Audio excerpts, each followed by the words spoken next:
അപ്പം നമുക്കിന്ന് നമ്മളെ ഉള്ളിപ്പാടത്തേക്ക് പോവാട്ടോ. ഉള്ളിപ്പാടം പക്ഷെ നമ്മൾ വീടിൻ്റെ ടെറസിലത് മാത്രം. ഇതാണ് കേട്ടോ ഉള്ളിപ്പാടം. എങ്ങനെയുണ്ട്? സൂപ്പറല്ലേ?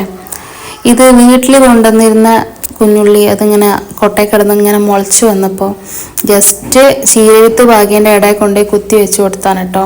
അതിപ്പോൾ നന്നായിട്ട് തണ്ടൊക്കെ വലുതായി നിറയെ ഇങ്ങനെ വലുതായി നിൽക്കണ കാണാൻ നല്ല ഭംഗിയുണ്ടായിരുന്നു കേട്ടോ. ഇത് കുറേ ദിവസമായി ഇത് മുറിച്ചെടുക്കണം എന്ന് വിചാരിച്ചിട്ട്, പക്ഷേ ഒരു ടൈം കിട്ടിയിട്ടില്ല. ഇന്നിപ്പോൾ ഏതായാലും അതിനായിട്ട് ഒരുങ്ങി വന്നതാണ്. നമ്മളിപ്പോൾ അത് കട്ട് ചെയ്യാൻ വേണ്ടിയിട്ട് പോവാണ് കേട്ടോ. കട്ട് ചെയ്തിട്ട് എന്ത് ചെയ്യും എന്നുള്ളത് ക്വസ്റ്റ്യൻ മാർക്കാണ്. ഉപ്പേരി വെക്കണോ എന്താ ചെയ്യാന്നുള്ളത് ക്വസ്റ്റ്യൻ മാർക്കാണ്. പക്ഷേ ഇതിങ്ങനെ കണ്ടപ്പോൾ ഒരു കൗതുകം. ഇതിങ്ങനെ വെറുതെ അത് വാടി അതിൻ്റെ തണ്ട് ഇങ്ങനെ ഉണങ്ങി ഓരോന്ന് പഴയ തണ്ടുകൾ ഇങ്ങനെ ഉണങ്ങി പോകുന്നുണ്ട്. നല്ല രസമുണ്ട് കേട്ടോ അങ്ങനെ തൊട്ട് നോക്കാൻ, തൊട്ട് തലോടി ഇരിക്കാനൊരു നല്ലൊരു എന്താ പറയുക, വല്ലാത്തൊരു ഫീല് ഇങ്ങനെ തൊട്ട് കളിച്ചെടുക്കാൻ. എന്തായാലും നമ്മളത് കട്ട് ചെയ്യാൻ വേണ്ടിയിട്ട് പോവുകയാണ്. ഇത് ഇത്ര പെട്ടെന്ന് ഇങ്ങനെ വളർന്ന് വലുതായി നല്ല കാട് പോലെ ആയി വരുന്നൊന്നും വിചാരിച്ചിട്ടില്ല കേട്ടോ. വീട്ടിൽ കറി വെക്കാനും കാര്യത്തിനും വേണ്ടി കൊണ്ടുവന്ന കുഞ്ഞുള്ളി ഉപയോഗിക്കാതെ കുറേ ദിവസം വെച്ചിട്ട് അതിൽ ചെറിയ മുളകൾ ഇങ്ങനെ കണ്ടപ്പോൾ ജസ്റ്റ് വെറുതെ ഒരു കൗതുകത്തിന് മേലെ കൊണ്ടുപോയി ചീരൻ്റെ ഇടയിൽ കുത്തി വെച്ചതാണ്. പെട്ടെന്ന് ഇങ്ങനെ അതിന് തുമ്പൊക്കെ വന്ന് കിളിർത്ത് നല്ല രസത്തിൽ ഇങ്ങനെ കൂട്ടത്തോടെ ഉണ്ടായത് കാണാൻ നല്ല രസമുണ്ടായിരുന്നു.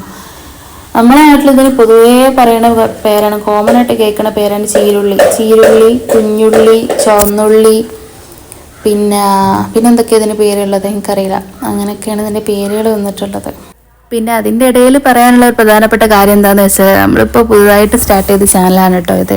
കാര്യമായിട്ട് ഇതിൽ ഞാൻ ഷോർട്സ് ഒക്കെയാണ് ഇടുക. അതിലെ പൂക്കളും കാര്യങ്ങളും വീട്ടിലുണ്ടായിട്ടുള്ള പൂക്കളുടെയും കാര്യങ്ങളുടെ ഒക്കെ വീഡിയോ ആണ് കാര്യമായിട്ട് ഇടാറുള്ളത്. വീഡിയോസ് അങ്ങനെ ചെയ്തിട്ടില്ല, ഒരു വീഡിയോ ആയിട്ട് ഇതിൽ മുന്നേ ഇട്ടിട്ടുള്ളൂ. അപ്പോൾ നമ്മുടെ വീഡിയോ കാര്യങ്ങളൊക്കെ ഇഷ്ടമായിട്ടുള്ളവർ സബ്സ്ക്രൈബ് ചെയ്യാൻ മറക്കരുത് കേട്ടോ. ബെൽ ബട്ടൺ എനേബിൾ ചെയ്ത് വെക്കാം. അപ്പോൾ നമ്മളെ വീട്ടിലുണ്ടാക്കാൻ നമുക്ക് ഒരുപാട് സ്ഥലമൊന്നുമില്ല, വളരെ കുറച്ച് സ്ഥലമുള്ളൂ. അപ്പോൾ അതിനോടുള്ള ഇഷ്ടം കൊണ്ട് തന്നെയാണ് ഇതിങ്ങനെ ചെയ്യുന്നത്. അപ്പോൾ അതിൻ്റെ വീഡിയോസും കാര്യങ്ങളൊക്കെ ഇങ്ങനെ അപ്ലോഡ് ചെയ്യുമ്പം വല്ലാത്തൊരു സാറ്റിസ്ഫാക്ഷനാണ് വരുന്നത്. ഞാൻ വീട്ടിലുണ്ട് ചെറിയൊരു പാത്രമായിട്ടാണ് പോയിട്ടുണ്ടായിരുന്നത്.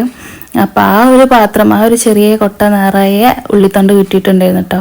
ഞാൻ അത്ര കൂടുതലുണ്ടാവുമെന്ന് വിചാരിച്ചിട്ടില്ല. ചെറിയ സാധനമല്ലേ, നൈസായിട്ടുള്ള സാധനമല്ലേ, പക്ഷെ ആ ഒരു പാത്രം നിറയെ കിട്ടിയിട്ടുണ്ടായിരുന്നു. അത് ഫില്ലായിട്ട് കിട്ടിയിട്ടുണ്ടായിരുന്നു കേട്ടോ. ഭയങ്കര ഹാപ്പിയായി ഇത് കണ്ടപ്പോൾ. ഞാനിതിങ്ങനെ വീഡിയോ എടുക്കണ സമയത്ത് ഞാനതിങ്ങനെ ഇതിനിപ്പോൾ ഞാൻ എന്താ ചെയ്യുക, ഉപ്പേരി വെക്കണോ, പിന്നെ സ്പ്രിംഗ് ഓണിയൻ ഇടുക. സാധാരണ ഇപ്പോൾ എന്താ പറയുക, ഫ്രൈഡ് റൈസ് ഉണ്ടാക്കുമ്പോൾ ചില്ലി ചിക്കൻ ഗ്രേവി അങ്ങനെ എന്തെങ്കിലുമൊക്കെ ഉണ്ടാക്കുമ്പോഴല്ലേ, ഇപ്പോൾ നോമ്പും കൂടെയാണ്, ഇനിയിപ്പോൾ ഇതെന്തപ്പോൾ ചെയ്യുക എന്നിങ്ങനെയുള്ളൊരു ചിന്തയിലാട്ടോ. ഇതായിട്ട് എന്തൊക്കെ കൂട്ടാനാണ് ഉണ്ടാക്കുക എന്നുള്ളത് ഒന്ന് കമൻറ്റ് ചെയ്യണേ. ഇതിപ്പോൾ ഒരു ഞാറിൻ്റെ കെട്ട് പോലെ ഉണ്ടല്ലേ കാണാൻ.